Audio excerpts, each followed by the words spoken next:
अनाबिया नाम रखना जायज़ है या नहीं और अनाबिया का क्या माना बनता है, वो हम डिस्कस कर लेते हैं। अनाबिया नाम रखना बिल्कुल जायज़ है और अनाबिया का अगर मतलब लुग़त में देखें तो इसका मतलब बनता है मुश्क या मुश्क जैसी खुशबू। तो माना के एतबार से अच्छा नाम है, बिल्कुल रखा जा सकता है, इसमें कोई हरज नहीं है। लेकिन बेहतर है जैसे हुज़ूर अलैहिस्सलातु वस्सलाम ने इरशाद फ़रमाया कि अच्छों के नाम पर नाम रखो।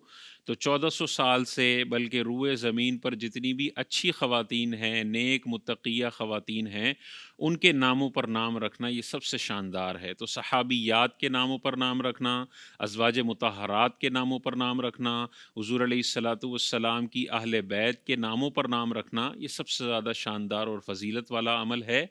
लेकिन अगर अनाबिया भी कोई नाम रखता है तो चूँकि माना साफ़ सुथरा है, लिहाज़ा ये नाम रखना बिल्कुल दुरुस्त है। ज़िंदगी के तमाम शोबों में दीनी रहनुमाई हासिल करने और आखिरत को बेहतर करने के लिए हमारे YouTube channel Islamic digital studio को सब्सक्राइब कर लें और बेल आइकन भी प्रेस कर लें। IDS कुरान से भी मिलाता है हमारा